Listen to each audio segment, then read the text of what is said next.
The first sign that Avaline Somerville's life was about to change came with the sound of hoofbeats on the long, empty road leading to her cabin. Bitter Creek, Wyoming Territory, sat 2 miles behind her like a forgotten corner of the world. Out here, the wind carried every sound, every whisper, every hope and fear. But this sound, steady, unhurried, drawing closer, made her heart twist in her chest. She wasn't ready. She had changed dresses twice, tied and retied her hair, rehearsed what she would say, then forgotten all her words the moment her hands began to shake. The prairie sun pressed hot across the yard, and the land stretched in all directions with nothing but dust and stubborn grass. The cabin behind her creaked in the heat. The chickens pecked lazily at the dry earth. Everything felt too quiet, too exposed. And then he appeared over the rise, a tall man on a dusty bay horse, broad-shouldered, sunburned, easy in the saddle, like someone who had lived more on horseback than on solid ground. When he reached the porch, he swung down in one smooth motion. His boots hit the dirt with a heavy thud that made her pulse jump. He tipped his hat back, and she saw his eyes, blue, bright, and too bold for a stranger. "Afternoon, ma'am," he said with a slow grin. "Name's Crispen Bywater. I hear you sent for a man." Avaline felt her throat close. I didn't exactly. My cousin—" "No need to explain." He stepped closer, leaning lightly against the porch post, as if he owned the breeze itself. "Your cousin Honora said you needed help around the place. Someone to keep you safe. Someone to keep you company. Someone reliable." His gaze swept the yard, then returned to her. "And I'm all that, ma'am, as long as the terms are clear." "Terms?" she echoed. He hooked his thumbs in his belt, still smiling in that way that made her feel seen and unsettled at the same time. "A fella like me don't move without conditions. Folks hire me for all sorts of work. Chopping wood, fixing fences, talking through lonely evenings." His eyes twinkled, teasing. "Sometimes riding from the back of the saddle if a lady prefers." Her breath caught. "From the what?" His grin widened. "Ma'am, I meant horseback. You got a wild mind for a shy girl." Her cheeks flamed so hot she thought the sun might be jealous. He laughed softly, not mockingly, just warm enough to disarm her. "Don't fret. I don't do anything improper unless a lady asks proper first. I'm here for honest work and decent company. Whichever you want more." Avaline stared at him, her hands twisting in her apron. She had expected someone older, rougher, quieter. Not a man who walked in with sunshine clinging to him, talking like trouble and comfort all at once. "I hired you for chores," she said quietly. "Just chores. Fair enough." He touched his hat brim in a polite half-bow. "Housework, yard work, hauling, fixing, talking, whatever you need. I'll keep to manners while I'm paid to." Despite herself, her lips nearly twitched at that. She stepped aside. You may come in." "That's the sweetest yes I've heard all week," he said, and followed her inside. The cabin felt small with him in it, too small. He filled the space like he filled the doorway, bringing dust, warmth, and the scent of leather. Avaline tried to busy herself with supper, but her hands trembled as she set bread on the table. Crispen noticed. He noticed everything. "Ma'am," he said gently, "you live out here alone?" "For 2 years," she murmured. He gave a low whistle. "That's a long time for anyone." "Longer for a woman on the frontier. I have a fiancé." Even saying it felt strange, like repeating a story she barely believed. "He's been traveling. His business keeps him away." Crispen raised an eyebrow. "For 2 years? He writes letters." "When was the last one?" Avaline's fingers tightened around the edge of the table. "December. December was 6 months ago," he said softly. "A man who means to marry you don't wait 6 months to send a word." The truth stung because she had whispered the same thing to herself in the dark. "He'll return," she insisted. "Maybe." Crispen leaned forward, lowering his voice. "But whether he does or not, you ain't meant to live quiet and scared out here all alone." Her breath shivered. She looked down. I didn't hire you to speak about my engagement. No, ma'am, he said, rising to clear his plate without being asked. You didn't hire me at all. Your cousin did. But since I'm here, I reckon I'll be useful. He rolled up his sleeves, arms strong, scarred, and steady, and began washing dishes at her sink, as if it were the most natural thing in the world. Avaline stared. Marmaduke would never have touched a dish. Why do you do this kind of work? She asked before she could stop herself. Crispen paused only a second, then spoke with the honesty that surprised her. I got a family back in Ohio, Mama and 9 younger siblings. My father died. Everything fell apart. If I'd stayed, they'd have starved. He shrugged lightly. So I came west and I sent money home, enough to keep them alive, enough to buy a future someday. His voice softened. I ain't proud, but I ain't ashamed either. Avaline swallowed past the ache in her throat. This was not a scoundrel, not a drifter, not what people whispered. This was a man who made hard choices for the people he loved. Probably right up on the public choices today. When he finished the dishes, he dried his hands and faced her fully. I'll come back tomorrow, he said. You've got firewood needs splitting. She nodded because she couldn't speak. He smiled, warm and teasing again. And, ma'am, you make a man forget this job ain't meant for decent talk. When he stepped out onto the porch, the silence rushed back in behind him, but it didn't feel like punishment anymore. For the first time in 2 years, it felt like the start of something she did not yet dare name. Crispen Bywater returned the next day at noon, just as he promised.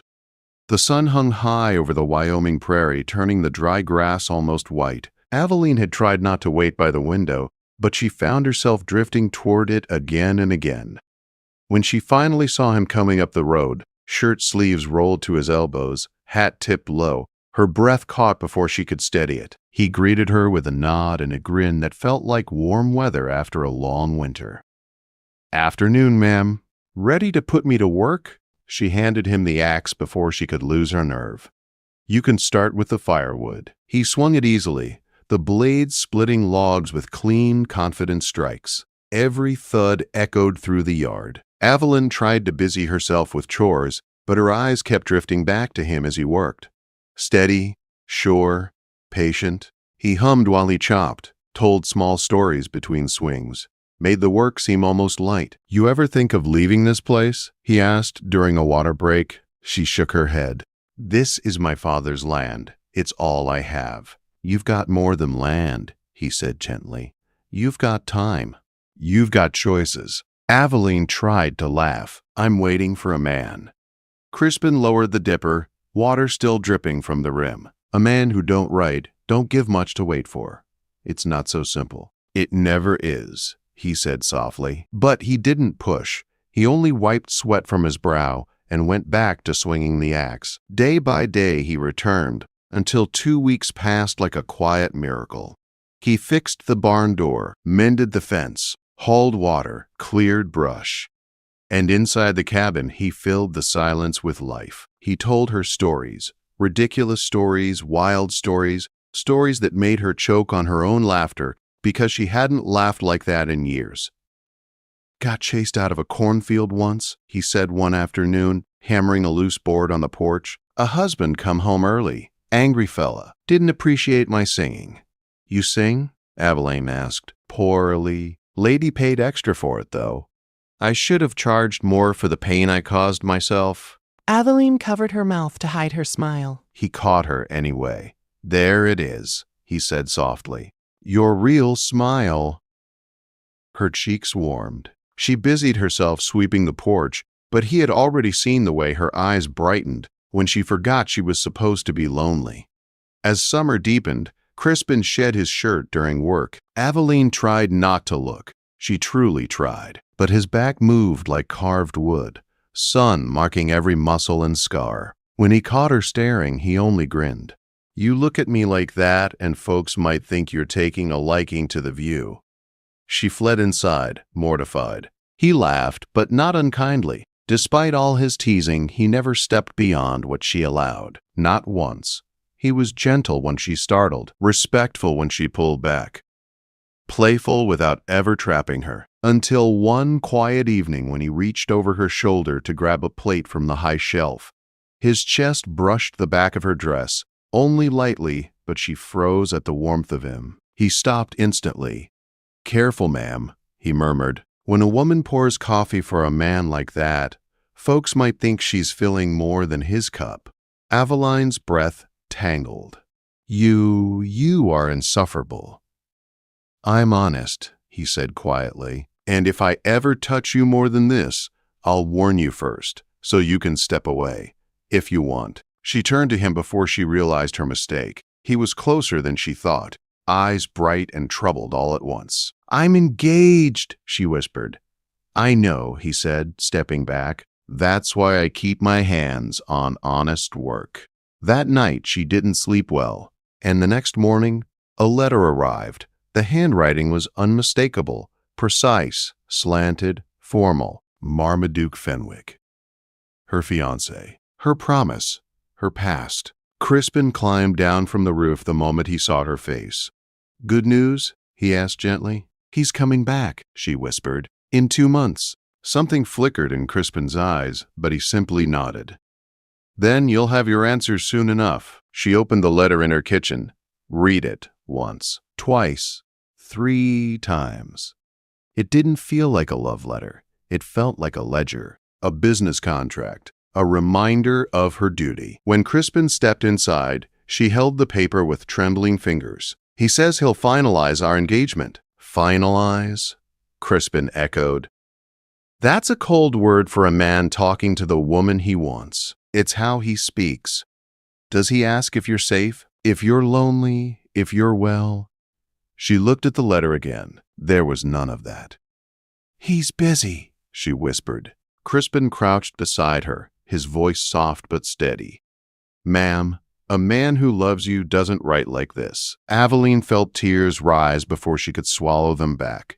He reached up slowly, giving her time to move away. When she didn't, he brushed a tear from her cheek with his thumb. "You deserve someone who chooses you first," he murmured. "Every time."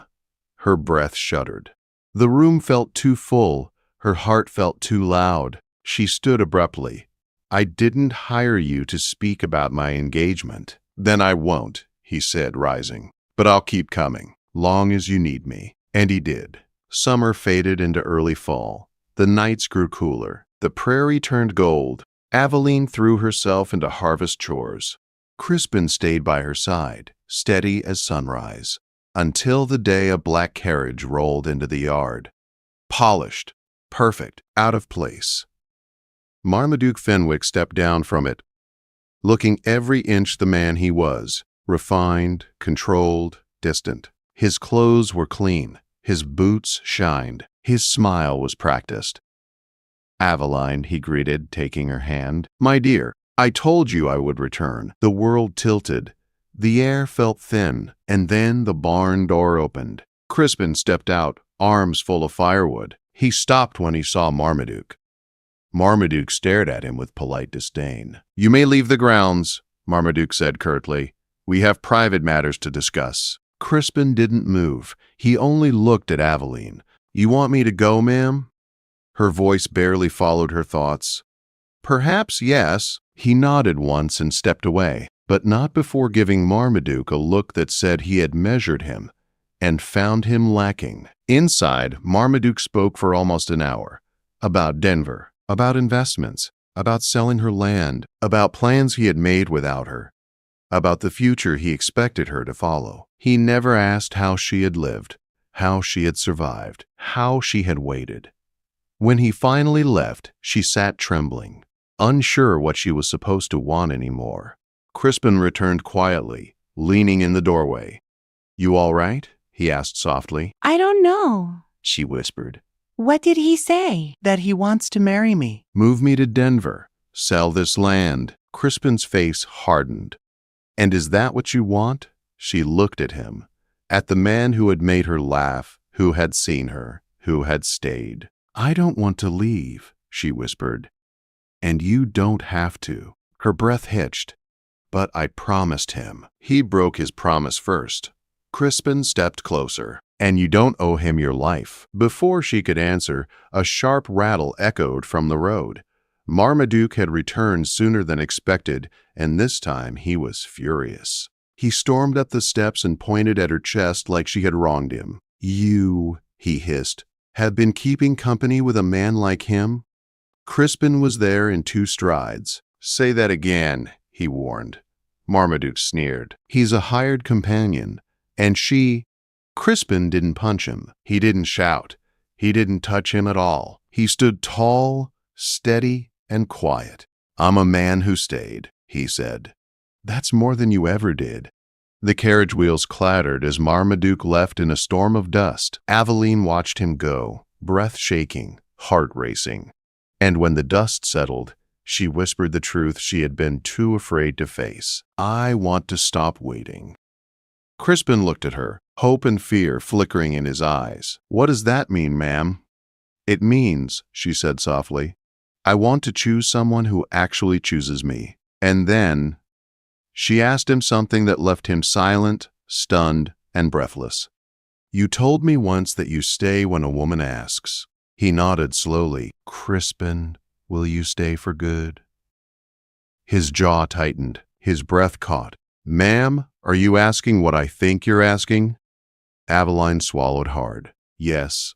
For a long moment, Crispen Bywater didn't move. The wind stirred the dry grass. The porch boards creaked under his boots. Avaline stood frozen, wondering if she had said something foolish, something impossible to take back. Then Crispen exhaled slowly, like a man steadying himself after a hard fall. Avaline, he said quietly, you know what I am. You know my past. I know your heart, she whispered. That past will follow me, he warned. Folks will talk. Folks always talk. Let them, she said. It's my life. My land, my choice. His eyes softened in a way she had never seen, like the sunlight settling over the mountains at dusk. You want me? He asked, not teasing this time, not smiling, just asking as if the answer mattered more than anything in the world. She nodded. Yes. Crispen swallowed hard. His voice came out rough. God help us both. And then he laughed, half disbelief, half joy, and caught her in his arms. He lifted her clean off her feet, spinning her once before setting her gently back down. You're proposing to me, he said, blinking like he still wasn't sure he'd heard right. Yes. You're serious. Yes. He pressed his forehead to hers, breath unsteady. Then I'm the luckiest fool on this frontier. The decision made itself. They would marry quickly, quietly, without waiting another season, another letter, another broken promise. Honora arrived the next morning with her arms crossed and her eyes sharper than a hawk's. But when Avaline told her, the older woman only said, Good. About time you stopped waiting for the wind to blow a man back to you. The church bell in Bitter Creek rang on a Wednesday afternoon. Half the town came, not out of support, but curiosity. Whispers curled through the pews. That's the girl who waited 2 years for that traitor. And now she's marrying the companion? Bold choice. Foolish choice. Avaline felt every stare until Crispen reached out and took her hand. His palm was calloused and warm, his grip steady. Just look at me, he whispered. So she did.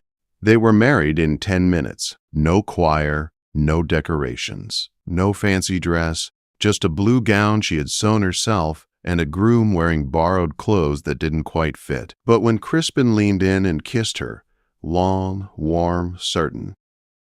The preacher coughed, the congregation gasped, and Avaline felt a future finally open in front of her. They left the church to scattered applause and fierce whispers. Do you regret it?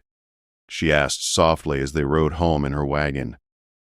Crispen squeezed her hand. Not for a heartbeat, do you? Not for anything. The cabin that had once echoed with silence now felt fuller, warmer, alive. Crispen carried her over the threshold, stumbled, laughed, and set her down gently. Our house now, he murmured. "Our house," she agreed. The first days as husband and wife were quiet in the way new things are, soft, hopeful, unsure.